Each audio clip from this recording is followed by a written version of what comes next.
आप सभी लोगों को नमस्कार, आदाब, सत श्री अकाल, राधे राधे। तो हम लोग पढ़ रहे थे इसके पहले जो सेकंड चैप्टर पढ़ रहे थे, ठीक है, जिसका नाम था एसिड बेस एंड साल्ट, अम्ल क्षार एवं लवण पढ़ रहे थे। तो जिसमें से हम लोगों ने अम्ल पढ़ चुके थे, अम्लों के रसायन, अम्ल और क्षार के रासायनिक गुण पढ़ चुके थे और इनकी होने वाली परस्पर अभिक्रियाओं के बारे में पढ़ चुके थे।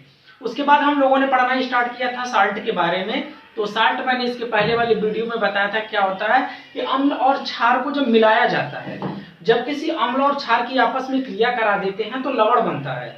और इसी अभिक्रिया को जब अम्ल और क्षार को आपस में मिलाते हैं तो इसी अभिक्रिया को उदासीनीकरण अभिक्रिया कहते हैं। इंपॉर्टेंट है, ध्यान रखना, उदासीनीकरण अभिक्रिया पूछा जाता है।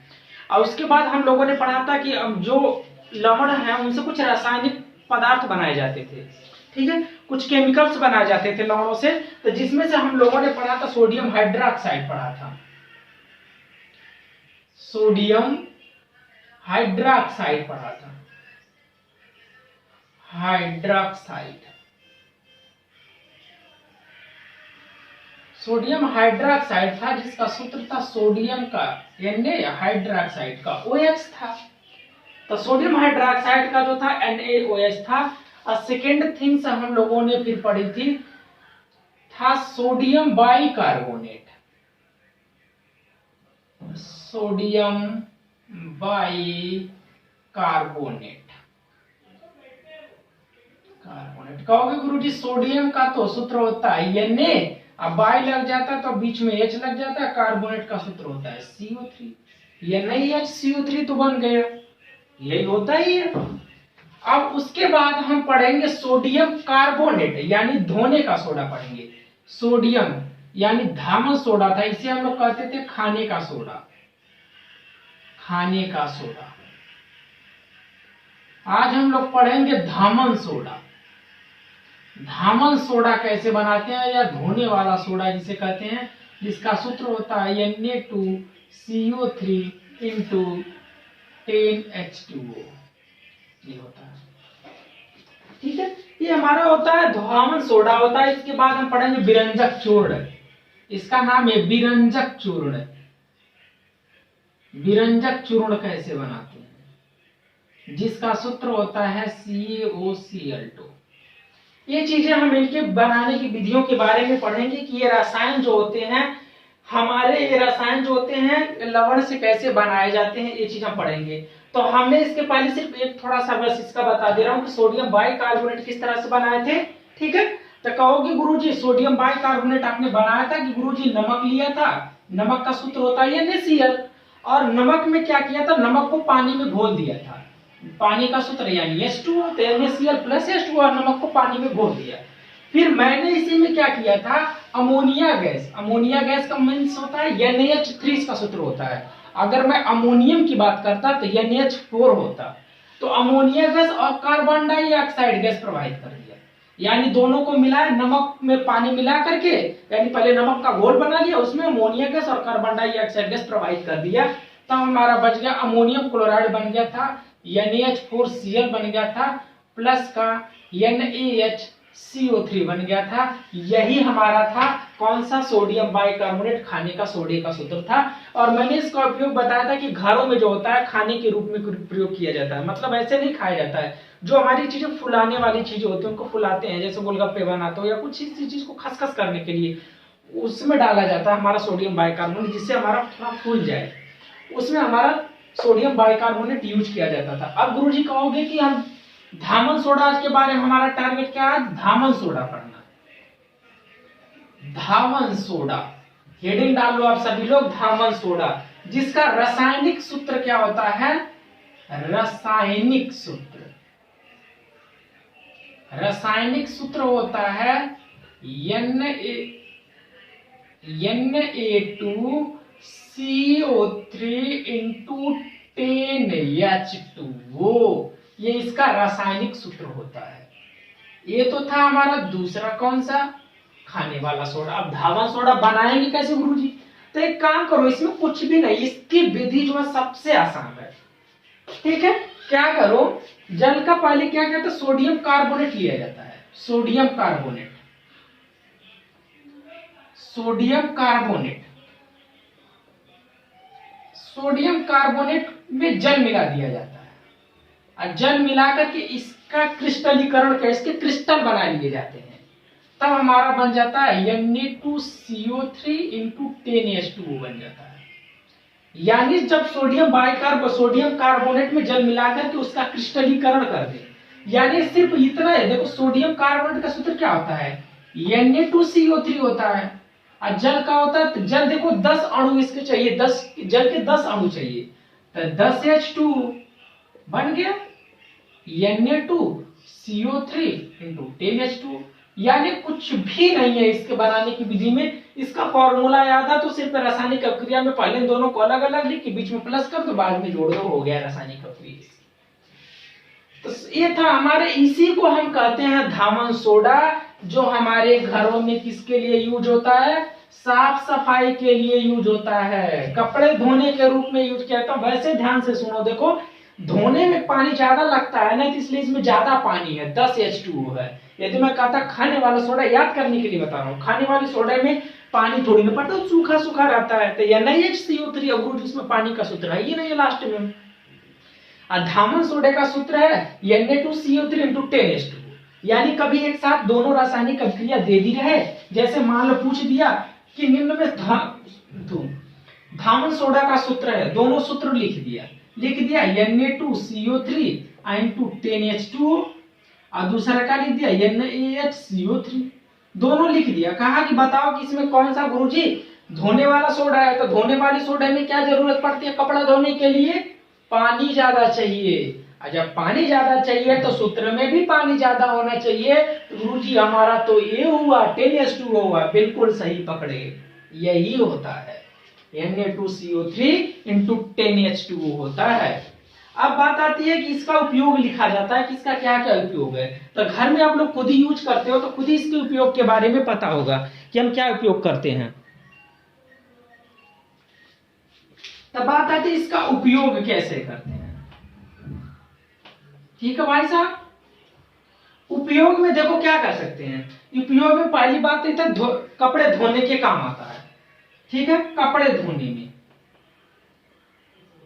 कपड़े धोने में, कपड़े धोने में एक जो मोस्ट इंपॉर्टेंट चीज है जिसे हमेशा याद ही रखना है, जिसके लिए मैंने धामन सोडे को पढ़ाया, जल की अस्थाई कठोरता को, जल की अस्थाई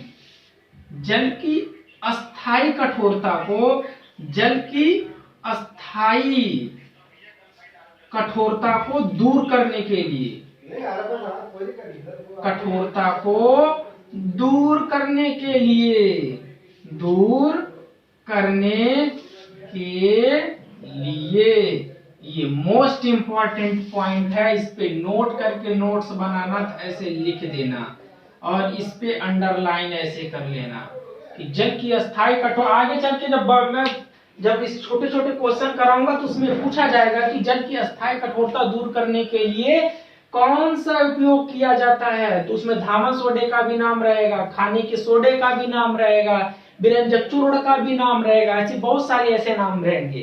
ठीक है, तो इसके क्या किया जाता है, साबुन बनाने में, कपड़े धोने में, साबुन बनाने में, और फिर पेपर बनाने में भी यूज किया जाता है। ठीक है, साबुन एवं कपड़े, कागज, जहां साफ सफाई का कागज बनाने में यहां पे यूज किया जाता है धामन सोडा का। तो इतना बात का ध्यान रख लेना, ये दो ही चीज पूछता है कि धामन सोडे का रासायनिक सूत्र बताओ और इसके क्या उपयोग है। कि मोस्ट इंपॉर्टेंट उपयोग है जल की अस्थाई कठोरता को दूर करने के लिए, इतना नोट कर लेना, बस इतना ही। अब हम जो चौथा तत्व बनाएंगे, तो हमने दो चीजें बना दिया, एक सोडियम हाइड्रोक्साइड बना दिया, NaOH बना दिया। ठीक है गुरुजी, हमने तो ये बना के देख लिया। ठीक है, और उसके बाद हम सोडियम बाइकार्बोनेट बनाए थे गुरुजी, से भी देख लिया। अब बात आती है धामन सोडे का भी बना लिया। अब गुरुजी हम बनाएंगे विरंजक चूर्ण क्या होता है। ठीक है, अब हम विरंजक चूर्ण को बना के देखेंगे। ठीक है, विरंजक चूर्ण कैसे बनता है।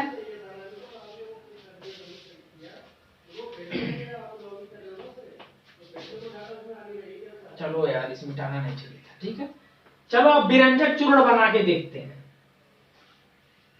कौन सा? विरंजक चूर्ण। विरंजक चूर्ण, विरंजक चूर्ण हेडिंग डालो। यहां पे ऐसे लिखना, रासायनिक सूत्र, रासायनिक सूत्र। इसका रासायनिक सूत्र होता है CaOCl2, इसका रासायनिक सूत्र होता है। ठीक है, अब बनाते कैसे हैं? तो गुरुजी बनाने के लिए इसको क्या करते हैं कि हम जो चूने का पानी होता है, अगर चूने के पानी में, ठीक है, चूने के पानी में यदि क्लोरीन गैस प्रवाहित कर दिया जाए तो चूने का सूत्र गुरुजी देखो 2 होता है। आप कहोगे गुरुजी CaO भी चूना होता है और एक CaOH का ट्वाइस भी चूना होता है।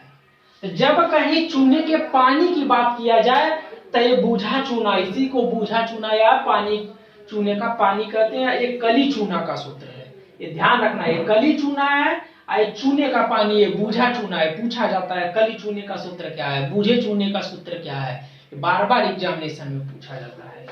तो मैंने क्या पूछा गुरुजी? बूझा चूना ले लो। ठीक है, बूझा चूना लो। अब बूझे चूने में काम करो, क्लोरीन गैस प्रवाहित करो।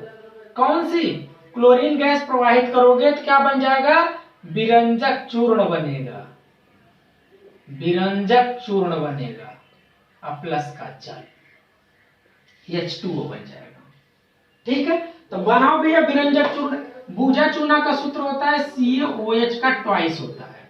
ठीक है, अब प्लस का इसमें क्लोरीन गैस प्रवाहित किया। ठीक है, जो बूझे चूना को लेकर के उसमें क्लोरीन गैस प्रवाहित करो तो विरंजक चूर्ण बन जाएगा। ठीक है, क्लोरीन गैस हमने प्रवाहित किया, कहा गुरुजी CaOCl2 बन गया, प्लस का जल बन गया। देखो CaOCl2 बूझे चूने में क्लोरीन गैस प्रवाहित करने पे देखो, एक कैल्शियम, 2 क्लोरीन, 2 क्लोरीन, ऑक्सीजन 2 है, यहाँ पे भी 2 ऑक्सीजन, हाइड्रोजन 2 है, 2 हाइड्रोजन। रासायनिक अभिक्रिया हमारी संतुलित है। ये था हमारा गुरुजी बूझा चूर्ण। तो हम क्या विरंजक चूर्ण बना रहे थे। अब विरंजक चूर्ण को गुरुजी कहोगे बनवाया किस लिए आपने? कुछ उपयोग है इसका जीवन में? बिल्कुल बच्चा उपयोग है। बिना उपयोग के तो कोई भी नहीं है। बिना उपयोग के तो मम्मी पापा हमें ना पढ़ाएं, वो भी जानते हैं कि बच्चा पढ़ेगा तभी कमा के देगा। ठीक है, तो थोड़ा पढ़ा लिखा करो आप लोग भी। ठीक है, तो देखो बात ये होती है विरंजक चूर्ण कहाँ उपयोग किया जाता है? जो बड़ी बड़ी फैक्ट्रियां होती हैं उनमें क्या करता है, विरंजन का नाम, यार देखो इसका नाम विरंजक। रंजक मीन्स होता कलर, अब विरंजक मतलब कलर उड़ाने के लिए। ऐसे वर्ड से ही सोचो, विरंजन करना यानी किसी चीज का कलर उड़ा देना। तो किसी कपड़ों के कलर उड़ाने के काम आता है। जो कपड़े की फैक्ट्रियां होती हैं वहां पे विरंजक चूर्ण ज्यादा यूज किया जाता है, क्योंकि जब कोई कपड़ा खराब जाते हैं वहां पे तो क्या करते हैं, उसको पहले पूरा कलर उड़ा देते हैं, फिर उनको रॉ मटेरियल बना करके फिर उनको रिसाइकिल करते हैं। ठीक है, तो इसका उपयोग ही होता है क्या? विरंजक के कारण में कपड़ों के कलर उड़ाने में, कपड़ों के विरंजन में। विरंजन का मीन्स क्या होता है? कलर उड़ाने में, कपड़ों के विरंजन में या कपड़ों के कलर उड़ाने में, ऐसे लिख दो। ठीक है, यानी कपड़ों के विरंजन में इसका यूज किया जाता है। और नंबर 2 गुरुजी किसके उपयोग में किया जाता है? तो कपड़ों के विरंजन में ये क्या किया जाता है? कीटनाशक के रूप में भी यूज किया जाता है। ठीक है, पानी की जो पीने का पानी होता है उसमें रोगाणुओं को मारने के लिए विरंजक चूर्ण यूज किया जाता है। वैसे तो लाल दवा जाता है, डाला जाता है KMnO4 डाला जाता है, जिसे पोटेशियम परमैंगनेट कहते हैं। ठीक है, लेकिन विरंजक चूर्ण भी पीने के पानी में क्या करता है? कीटाणुनाशक के रूप में यूज किया जाता है। पीने के पानी में कीटाणुनाशक के रूप में, पीने के पानी में कीटाणुनाशक, कीटाणुनाशक के रूप में। क्या था? पीने के पानी में कीटाणुनाशक के रूप में भी इसका उपयोग किया जाता है। किसका? विरंजक चूर्ण का। ठीक है, तो क्या क्या पढ़िए? सोडियम हाइड्रोक्साइड, सोडियम हाइड्रोक्साइड हमने पढ़ा, जिसका सूत्र था NaOH। Number 2 sodium bicarbonate, sodium bicarbonate. ठीक है, वो उसके पर से खाने का सोडा, खाने का सोडा, नंबर 3 धोने का सोडा, 4 धोने का सोडा जिसे कहते थे धामन सोडा, नंबर 5 पढ़ लिया हमने विरंजक चूर्ण, विरंजक चूर्ण, ठीक है। सोडियम बाइकार्बोनेट इसी को कहते हैं खाने का सोडा, ठीक है, ये चीज पढ़ लिया। अब एक चीज और हमें पढ़नी है, एक चीज और हमारा बनाया जाता है, वो हमारा क्या होता है, प्लास्टर ऑफ पेरिस। देखो क्या होता है जब क्वेश्चन, इसमें देखो कितने क्वेश्चन लास्ट में, जब अपने टेक्स्ट बुक निकालना है लास्ट में ऐसे क्वेश्चन छोटे छोटे पूछे जाते हैं कि किसमें क्लोरीन गैस प्रवाहित करके विरंजक चूर्ण बनाया जाता है, ऐसे प्रश्न दे देगा, ठीक है, कि निम्न में से 3-4 पदार्थों का, ऐसे 3-4 रसायनों के नाम दे देगा, कहेगा किसमें क्लोरीन गैस प्रवाहित करके विरंजक चूर्ण बनाया जाता है। तब इसमें याद होना चाहिए गुरुजी बूझे के चूने में, बूझा चूना में, तो ऐसे इस पे टिक मारोगे, बूझे चूना। देखिए क्वेश्चन दिखा रहा हूं, आप लोग विश्वास नहीं मानोगे, मैंने भी नोट किया है ताकि आप लोगों को लास्ट में दिखा सकूं। ये देखो, देखो क्वेश्चन इसमें देखो क्या दिया है, कठोर जल को मृदु करने के लिए किस सोडियम यौगिक का उपयोग किया जाता है। तो मैंने इसके पहले बताया था, ठीक है, कि किसका उपयोग किया जाता है, कठोर जल की अस्थायी कठोरता दूर करने के लिए कठोर जल को किसका किया जाता था, तो मैंने बताया था धामन सोडे का यूज किया जाता था, धोने के सोडे का उपयोग किया जाता था। एक क्वेश्चन आप में आया हुआ है, ठीक है, ऐसे 3-4 क्वेश्चन दिया, उस पदार्थ का नाम बताइए जो क्लोरीन से क्रिया करके विरंजक चूर्ण बनाता है, ऐसे क्वेश्चन दिया है कि उस पदार्थ का नाम बताइए जिसमें क्लोरीन गैस प्रवाहित करके विरंजक चूर्ण बनाया जाता है। तो पदार्थ कौन सा है गुरुजी, कैल्शियम, ठीक है, COH का ट्वाइस है, बूझा चूना है, ठीक है, तो ऐसे क्वेश्चन पूछा जाता है, ठीक है। अब हम बना के देखेंगे, हमने विरंजक चूर्ण भी बना के देख लिया, अब एक चीज और बनाएंगे जिसका नाम होगा प्लास्टर ऑफ पेरिस, जिसे आप लोग POP कहते हो, उसका उपयोग आप लोग देखे होंगे। प्लास्टर ऑफ पेरिस हथौड़ा जो नहीं किसी का टूट जाता है जी, तो ऐसे उसको प्लास्टर ऑफ पेरिस ऐसे करते हैं और उसको ऐसे टांगे रहते हैं, ऐसे ऐसे लेकर के। तो प्लास्टर ऑफ पेरिस आप जान जाओगे आज उसका सूत्र क्या है, जो POP नहीं की जाती है छतों पे, उसी वही होती है वो POP, प्लास्टर ऑफ पेरिस, ठीक है। तो आप लोग पढ़ोगे plaster of Paris, plaster of Paris, इसका नाम है, पेरिस शहर में सबसे पहले बनाया गया था, ठीक है, सबसे पहले पेरिस में बनाया गया था, इसलिए इसका नाम है प्लास्टर ऑफ पेरिस। ये प्लास्टर ही है एक तरफ से, ठीक है। अब कैसे प्लास्टर ऑफ पेरिस बनाते हैं देखते हैं।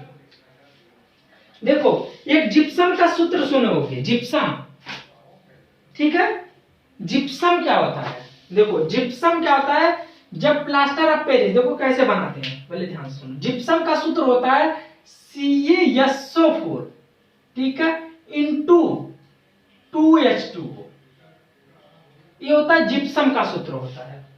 किसका होता है, जिप्सम का, ये क्या होता है, जिप्सम।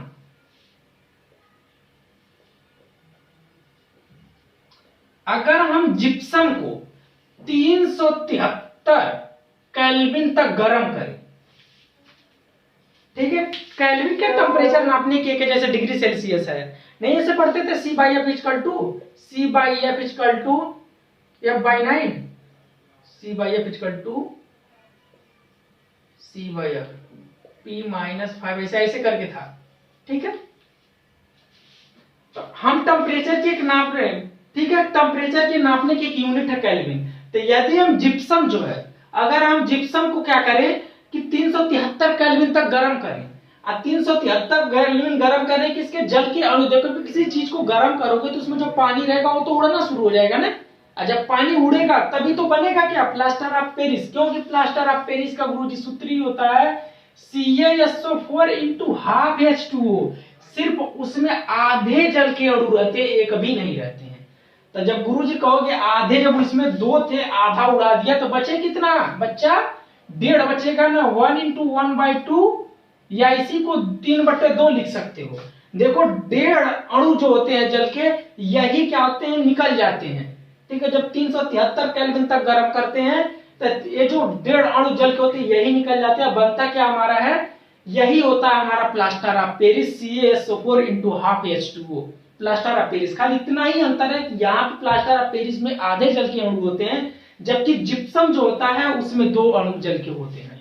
तो ये सूत्र है आपका प्लास्टर ऑफ पेरिस का, ये है जिसका देखो इसका नाम ही होता है, इसका रासायनिक नाम तो कैल्शियम सल्फेट, आधे जल को कहते हैं हेमीहाइड्रेट, कैल्शियम सल्फेट हेमीहाइड्रेट इसका रासायनिक नाम है, ये भी नोट कर लेना, रासायनिक नाम है इसका कैल्शियम सल्फेट। देखो सी का मतलब कैल्शियम, एसोफोर का मतलब सल्फेट, कैल्शियम सल्फेट हेमीहाइड्रेट, आधे को हेमी कहते हैं, हेमीहाइड्रेट, कैल्शियम सल्फेट हेमीहाइड्रेट। ठीक है, ये हमारा क्या है, प्लास्टर ऑफ पेरिस का सूत्र है। अब बात आती है गुरुजी प्लास्टर ऑफ पेरिस तो आपने बता दिया कि यदि जिप्सम है, जिप्सम को लेकर के हमने खूब थोड़ा गर्म कर दिया, कब तक गर्म किया, जब तक 373 केल्विन टेम्परेचर पहुंच जाए, 373 केल्विन टेम्परेचर तक इसको गर्म कर दिया तो पानी के 1.5 अणु क्या होते हैं, उड़ जाते हैं, और जो बचता वही हमारा गुरुजी पीओपी है। ठीक है, अब इसका उपयोग क्या कहाँ किया जाता है, इसका उपयोग कहाँ किया जाता है। ठीक है, अब इसका जब हड्डियां टूट जाती हैं तो उसका प्लास्टर करने में, टूटी हड्डियों को जोड़ने में, टूटी हुई हड्डियों को जोड़ने में इसका उपयोग किया जाता है। देखो जब हड्डियां टूट जाती हैं तो ऐसे नहीं कहते हैं सब कच्चा प्लास्टर हुआ है फिर पक्का प्लास्टर, वैसे पक्का प्लास्टर कहते हैं। ठीक है, ये पक्का प्लास्टर होता है। ठीक है, टूटी हुई हड्डियों को जोड़ने में, टूटी हुई हड्डियों को जोड़ने में, जब हड्डियां हमारी टूट जाती हैं तो उन्हें हड्डियों को जोड़ने के लिए हमारा प्लास्टर ऑफ पेरिस का उपयोग किया जाता है, हमारे हाथों पे जो लगाया जाता है। ठीक है, तो एक थी हमारी जो अभी हमने पढ़ा था साल्ट क्या होते हैं, जब अम्ल और क्षार को मिलाते हैं तो साल्ट बनता है, और जब मिलाते हैं तो उस अभिक्रिया को हमारा उदासीनीकरण अभिक्रिया कहते हैं। ठीक है, और उससे हमारे जो साल्ट से बनने वाले हमारे कौन कौन से पदार्थ थे, ठीक है, कौन कौन से रसायन बनाए जाते थे, सोडियम हाइड्रोक्साइड, सोडियम बाइकार्बोनेट, धोने का सोडा, विरंजक क्लोराइड, ये सारी चीजें हमारी बनाई जाती थी। ठीक है, ये साल्ट, ये हमारी चीजें, ये रसायन बनाए जाते थे। एक था प्लास्टर ऑफ पेरिस। अब इसके बाद हम क्या पढ़ेंगे, दो तीन क्वेश्चंस हैं जो आपके पूछे गए हैं, उनको हम थोड़ा सा बस खाली रिवाइज करेंगे। एक दो क्वेश्चन है, इसको मैं अपलोड कर दूंगा, यही छोटे छोटे क्वेश्चन है, दिया प्लास्टर ऑफ पेरिस से जल की अभिक्रिया के लिए समीकरण लिखिए। ठीक है, तो यही समीकरण देखो ऐसे लिखा, प्लास्टर ऑफ जिप्सम से, अगर ये पूछे कि जिप्सम से प्लास्टर ऑफ पेरिस बना, अगर प्लास्टर ऑफ पेरिस से जिप्सम पूछता है तो इसको इधर लिख देना, इसको इधर लिख देना, बस काम हो गया आपका। ठीक है, तभी 373 डिग्री केल्विन मत उड़ा देना, अरे जब दरिया पानी मिलाओगे तब क्यों उड़ाओगे जी, तब ऐसे मत लिख देना। अब एक दिया कोई बिलियन लाल लिटमस पेपर को नीला कर देता है तो इसका पीएच मान क्या होगा, 3-4 ऐसे दिया है। देखो ऐसे क्वेश्चन खोलना, अपने नोटबुक, अपने बुक का लास्ट में देखना, उसको क्वेश्चन को एक बार करके देखना, उसमें भी देखो दिया है कि कोई बिलियन है, उसका पीएच मान 3-4 दिया है, ऐसे दिया कि 1 4 है, 3 है, 5 है, 1 10 है, ये मैंने बताया भी था। कह रहा है इसका कोई बिलियन है, ठीक है, वो नीले लिटमस पेपर और लाल लिटमस पेपर को नीला कर दे रहा है, तो यानी वो बिलियन क्षारीय होगा। जो लाल लिटमस पेपर को नीला करे वो क्षारीय है, और जो नीले लिटमस पेपर को लाल करे वो अम्लीय है। तो यानी जब क्षारीय है तो उसका पीएच मान मैंने गुरुजी बताया था कि 7 से जो ज्यादा है तो क्षारीय, 7 से कम है तो अम्लीय, यानी इसका पीएच मान देखो ये तो 7 से कम है यानी अम्लीय है, अम्लीय तो हमें बताना नहीं, हमें क्षारीय होना चाहिए, ये भी नहीं होगा, ये भी नहीं होगा, 7 से 1 के ऊपर है ये रीडिंग हमारी। तो ऐसे बहुत सारे ऐसे क्वेश्चंस हैं। ठीक है, इनको एक बार करके लास्ट में देखना। ठीक है, और उसके बाद फिर हम मिलते हैं अगली वीडियो में, 2-4 क्वेश्चन और करवाएंगे, उसके बाद हम नेक्स्ट चैप्टर शुरू करेंगे। ठीक है, जिसमें धातुओं और अधातु पढ़ेंगे। ठीक है, तब तक के लिए धन्यवाद। हमारी वीडियो को अगर अच्छी लगे तो शेयर, सब्सक्राइब और लाइक करना ना भूलें। ठीक है।